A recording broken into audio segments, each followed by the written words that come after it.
Fala turma, tudo bem? Então, meu nome é Caio César, professor de Sociologia no Colégio Monsenhor, aí em Medina. Alguns de vocês já me conhecem, eu já dei aula. Outras pessoas ainda não consegui dar aula, porque quando eu tomei posse, logo depois voltei para a greve, já estava em greve, né, lá em Almenara. E depois, na outra semana, começou, né, a alastrar a questão da pandemia do coronavírus. Então, a gente ainda não se encontrou, um prazer, e espero que a gente consiga se encontrar o quanto antes. Turma, nossa aula, a gente já estaria agora no segundo bimestre, né? Se tivesse tudo ok, a gente já estaria no segundo semestre. E eu vou aqui, estaríamos já em outros assuntos, mas eu vou tentar seguir nesses cursos nossos aqui de apoio. Aqui não é nada para sobrepor as aulas que vocês estão tendo, né, ao acesso ao aplicativo Conexão Escola, as aulas lá na TV Minas, mas eu me senti na obrigação de tentar contribuir um pouco com vocês. Vocês têm o Conexão Escola, vocês têm o módulo PET, né? Vocês têm acesso às videoaulas, mas, por exemplo, videoaula é 20 minutos na sexta-feira. Quem está no terceiro ano, no caso de vocês do primeiro, nem estão tendo aula. Então, eu estou em casa, né? Acho que não seria de bom tom eu poder ajudar vocês nesse processo. A primeira semana, que foi semana retrasada, pelo módulo, a turma era para estar estudando no módulo, não na videoaula, que não tem videoaula para vocês, não é isso? No módulo tá lá, instituições sociais e o senso comum, como um objeto de estudo da sociologia. Muitos de vocês ainda não tiveram aula de sociologia, porque nós só temos no primeiro ano, no segundo e terceiro, agora só primeiro e terceiro em Minas. E vocês estão vindo a maioria do nono ano, outras pessoas já assistiram ano passado. Mas eu não quero fazer um vídeo muito longo para não ficar pesado, né, e consumir a internet de vocês. Então vou tentar ser o mais brando aqui, o mais curto, o mais direto, objetivo, para que esse vídeo fique pequeno. Então hoje eu não vou tratar de instituições sociais e, não pelo menos nesse vídeo, e senso comum. Vou tratar de senso comum, certo? Porque depois a gente estuda as instituições sociais mais à frente. Então, vamos lá. Todo mundo já ouviu falar de senso comum, né? De uma forma pejorativa, de uma forma positiva. A gente já ouviu falar de senso comum. E, para a sociologia, senso comum é algo que faz parte da sua base de análise, né? Então, a gente não trata o senso comum como algo científico, mas a gente também não trata isso como algo que não pode ser tratado na sociologia e não trata ela de forma pejorativa, menor, algo, né, ruim, vamos dizer, para o conjunto da sociedade, ou algo errado ou equivocado sociologicamente. Qual é o cuidado que nós temos que ter com o senso comum segundo a sociologia? O senso comum ele é utilizado, né, de uma forma pela sociedade, né, por nós fora da análise da sociologia, como algo que pode ser uma verdade absoluta, né? Para a sociologia, o senso comum pode não ser uma verdade, ou pelo menos não uma verdade para alguns setores sociais, como por exemplo,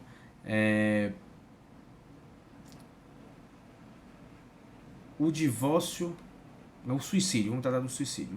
O suicídio, que é um fenômeno social, tratado, né, muito por Durkheim, um dos nossos principais teóricos da sociologia.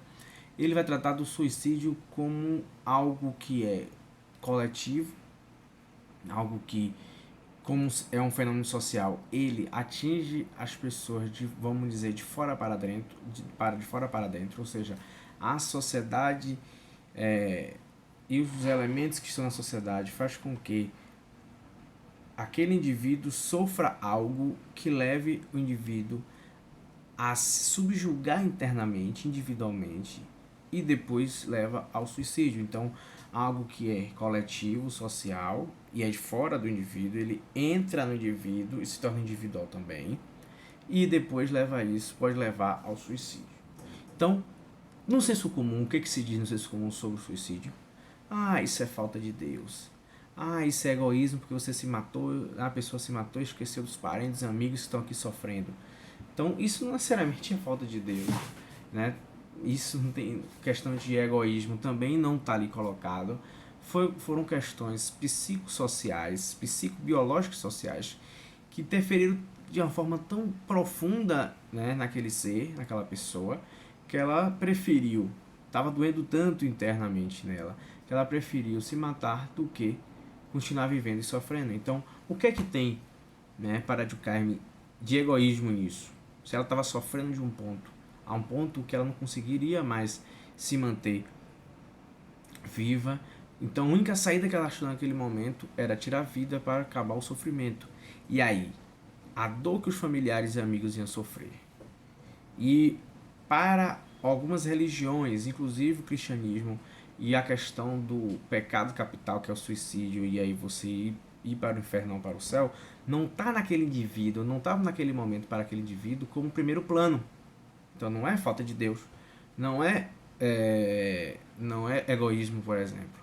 Foram questões sociais, biológicas, psicossociais que levaram com que esse indivíduo tirasse sua vida. Então, o senso comum vai dizer que isso é falta de Deus ou que é egoísmo. Mas a sociologia vai estudar o suicídio de uma outra forma. Com os elementos já tratei aí. Então, outro exemplo é chás, né? Então, sua avó, minha avó, sua bisavó vai dizer que para curar tal doença você tem que tomar tal chá de tal raiz ou de tal folha. Nós que já temos, nós que nascemos aí na década de 80, 90, 2000, já temos acesso, né, maior à medicina hospitalar, à clínica, temos acesso a remédios industrializados, indústria farmacêutica. Muitos vão dizer o quê? Que nada, minha avó, isso não existe, tal folha não cura isso. Mas para sua avó, a vida toda ela ouviu e comprovou na prática de que aquilo de fato era bom. Né? A folha X era bom para curar a doença Y. E aí, o que é que nós fazemos? O que é que a ciência faz? A ciência vai pegar esse conhecimento popular do senso comum, vai levar para os seus laboratórios, no caso do chá, que eu estou dando exemplo, pega a planta, estuda, né, a genética daquela planta, todos os seus componentes e faz os testes para ver de fato, se de fato ou não aquela planta, aquela raiz serve para se curar tal doença. Ou seja, olha aí, a ciência utilizando de um conhecimento popular, do conhecimento comum, do senso comum, como base para um estudo científico. Então, o que é que nós dizemos nas ciências sociais? Né? E aí nossa disciplina de sociologia. O senso comum ele não é algo como verdade absoluta, estanque, acabada ali em si. Mas, ao mesmo tempo, ele não é também algo a se jogar fora, algo menor, pejorativo, negativo.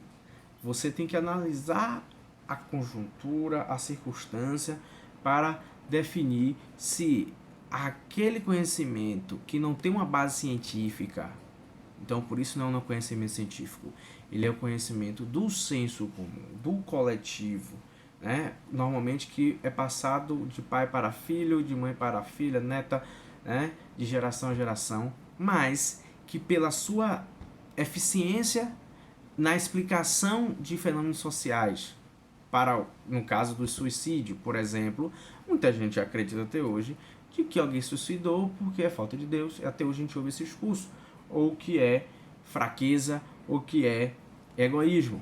Mas a psicologia social, a psicanálise, vai ter outras explicações para isso. Então, essas áreas da psicologia, pegaram esse fenômeno, pegaram uma teoria, né, uma opinião levantada na coletividade e foi estudar. Em alguns momentos, em alguns exemplos, esse senso comum ele é provado na ciência. Em outros momentos, não, como é o caso do suicídio. Mas nós temos aí 4 tipos, né, de conhecimentos na sociologia. Nós temos o senso comum, o teológico ou mitológico, o filosófico e o científico. Né? O sociológico é o científico e o do senso comum já é o seu próprio senso comum. Dentro do senso comum nós temos aí 5 subdivisões, que é o superficial, o sensitivo, o subjetivo, o assistemático e o acrítico. toquei ali aqui os slides, né, que eu preparei para vocês e não vou conseguir apresentar. Mas vamos lá. Superficial, que é uma subdivisão do senso comum. Conforma-se com a aparência, com aquilo que se pode comprovar simplesmente estando junto das coisas. Ou seja, aquela opinião de que você viu um fenômeno, algo acontecendo ali, por você estar próximo daquele fenômeno, daquele fato social, o que é que você faz? Você tira uma opinião, pré-noção, um preconceito daquilo, se você aprofundar no caso. Então você viu uma mulher e um homem brigando na rua. Você passou, ficou ali assistindo 10 minutos, você, de forma superficial, tirou uma opinião, né, sobre aquele fato. Você não perguntou aos vizinhos, você não perguntou às pessoas que estavam envolvidas o que de fato aconteceu para eles serem levados a brigar. O que é que faz você? Você é levado a ter uma opinião superficial, no senso comum, sem aprofundar nos fatos ali que aconteceram. Sensitivo, um outro elemento, referente a vivências, estados de ânimo e emoções da vida diária. Ou seja, já está dizendo, sensitivo, sensibilidade. Você tira aquela opinião a partir, né, da sua sensibilidade, dentro do elemento subjetivo do humano, né? Então você vivenciou algo em outro momento, você vê depois aquele fato, você vai de forma sensível, pela sua sensibilidade, ligar um fato ao outro, como o tópico anterior, sem aprofundar, né, na situação, mas só pela sensibilidade humana, só pela subjetividade, né? E aí nós temos o terceiro, que é subjetivo, é o senso comum subjetivo. É o próprio sujeito que organiza suas experiências e conhecimentos. Então, esses conhecimentos, as experiências, as vivências de vida, ele não tem nenhum arcabouço teórico, legal, organizado, mais estruturado para você ter opinião sobre algo. Você, sozinho, tira conclusões sobre um fato, né, somente pelas suas experiências pregressas. Então, esse tópico do sensitivo e do subjetivo, eles são muito próximos. Por quê? Porque o subjetivo, ele está dentro daquilo que você aprendeu sobre aquele fenômeno, aquele fato social com o tempo, né? Então, desemprego entre os jovens. O que eles vão dizer num senso comum? De que os jovens são preguiçosos, os jovens não querem trabalhar. Depois de 2003, criaram uma nova teoria para tentar explicar que é o Bolsa Família, que o Bolsa Família deixou as pessoas preguiçosas, as pessoas fazendo vários filhos. E aí a gente viu que por séculos no Brasil, em qualquer lugar do mundo, por falta de métodos contraceptivos tão próximo do 100%, né, que já existiam folhas e métodos outros com elementos da natureza para fazer a contracepção, né, de gravidez, mas vão dizer que pelo Bolsa Família as pessoas têm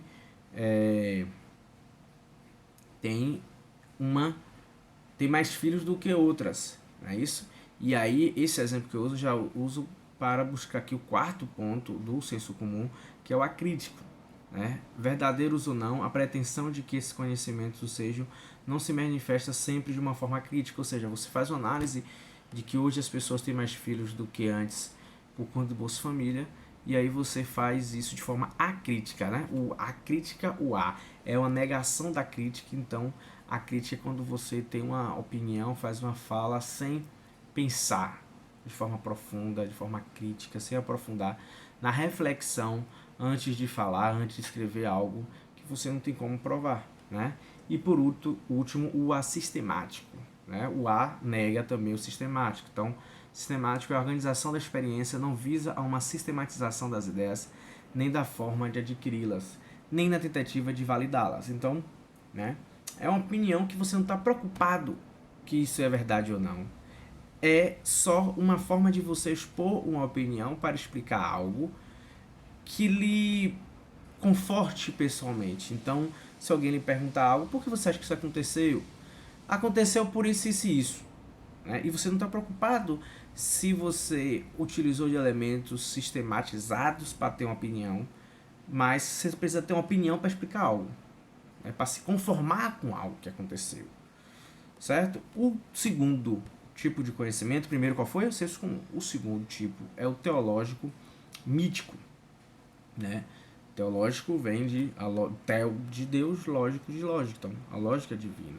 O conhecimento ele é organizado a partir, né, dos ensinamentos, da compreensão divina. E aí, no divino não leia-se o divino cristão, leia-se divino qualquer religião. O Deus islâmico, o Deus cristão, o Deus budista, né, as divindades do hinduísmo, as divindades do candomblé, das religiões matriarcana, o Deus cristão e diversos outros.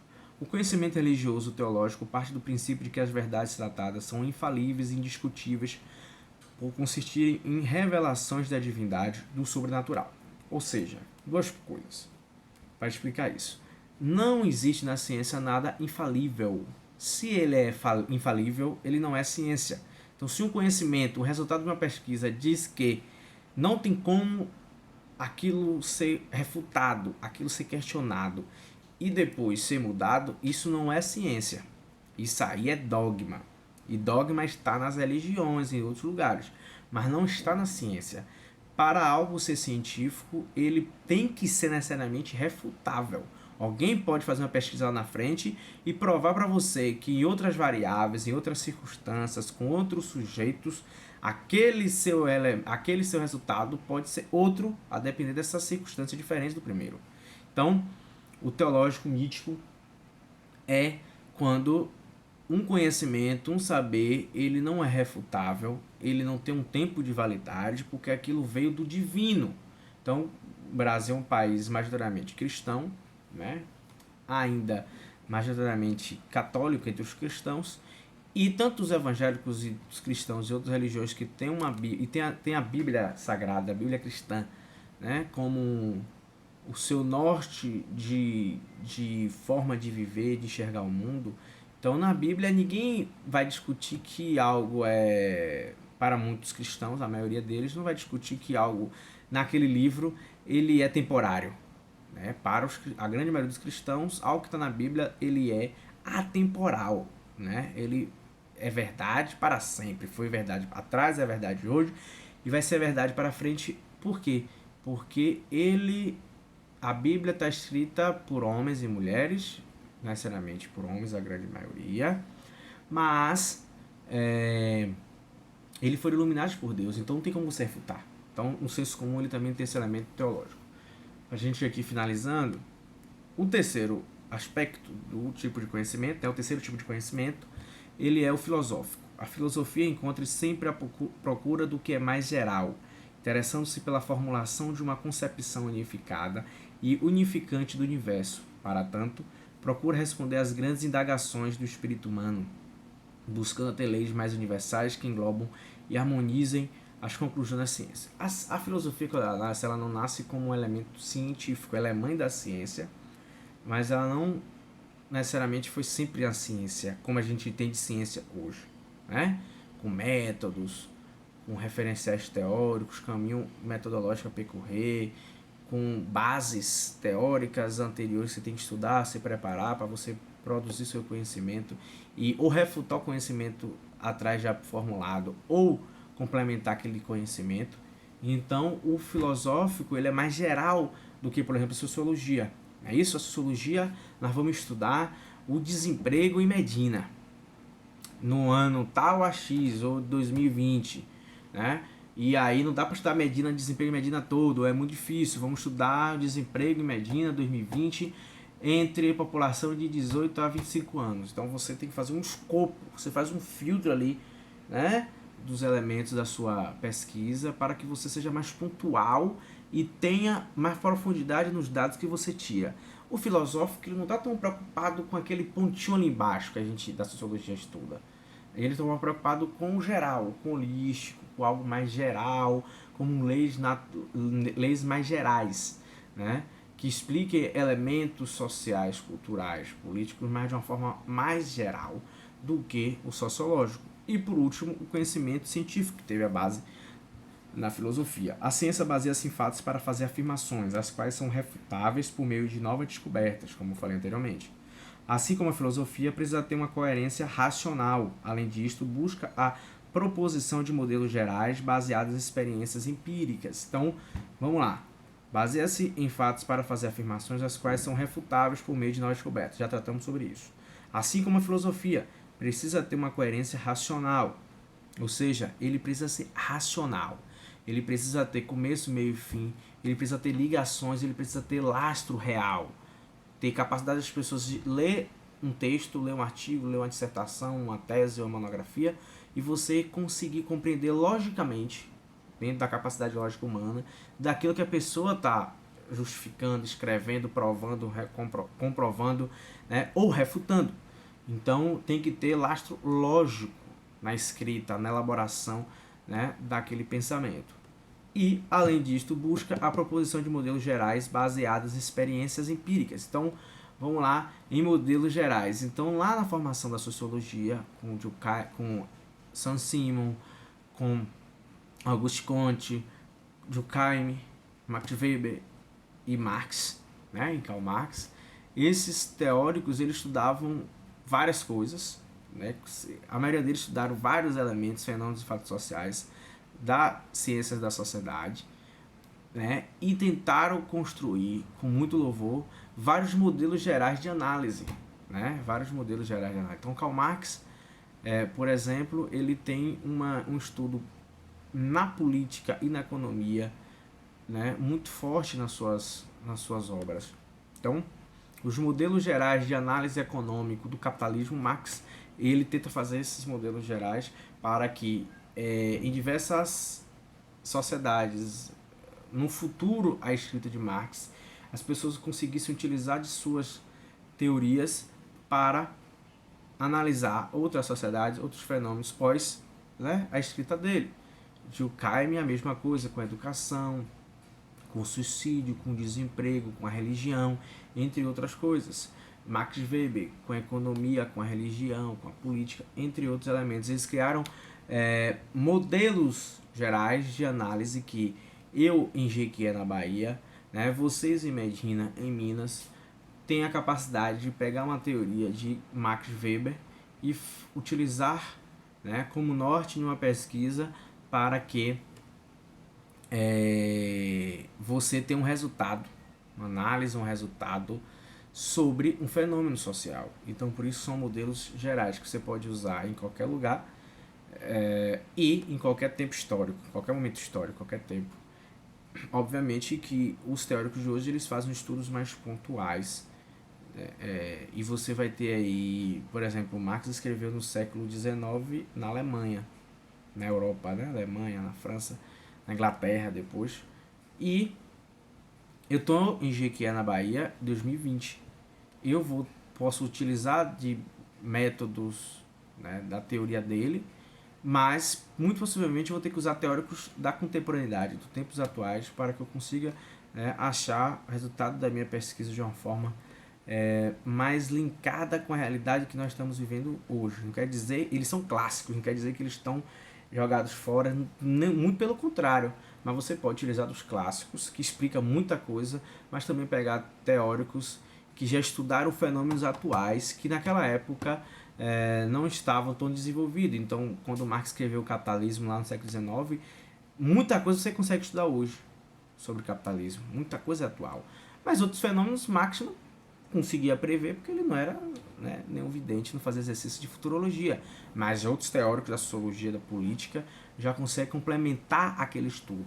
Então, turma, já chegando aos 25 minutos de vídeo, eu não queria ser tão prolongado, não queria ser tão me prolongar tanto, ser tão prolixo, mas infelizmente acabei me estendendo um pouco. Vou tentar nos outros vídeos ser, né, menos prolixo. Vou mandar no grupo uma ou duas atividades, vou mandar uma só para começar devagarzinho, sem não ficarem com medo. E é isso. Então, estudamos hoje o senso comum, a diferença do senso comum para o conhecimento científico e os 4 tipos de conhecimento, que são que é o senso comum, que é o teológico ou mitológico, que é o filosófico e que é o científico, ok? Então, até a próxima aula, uma boa semana, um bom final de semana, a gente se vê muito provavelmente semana que vem. Ah não, desculpa, essa semana eu vou dar aula, não vou publicar vídeo hoje, terça, quarta da segunda aula, referente à segunda aula que foi semana passada, e na quinta eu vou tratar do tema 3 da semana 3, que vai ser a aula de sexta-feira agora. Aí na outra semana que eu vou dar aula só na quinta-feira, só nas quintas-feiras. Então, um dia antes da aula da turma do terceiro ano, eu venho aqui publicar um vídeo para você do primeiro ano e um vídeo para a turma do terceiro ano, certinho? Um abraço e bom estudo.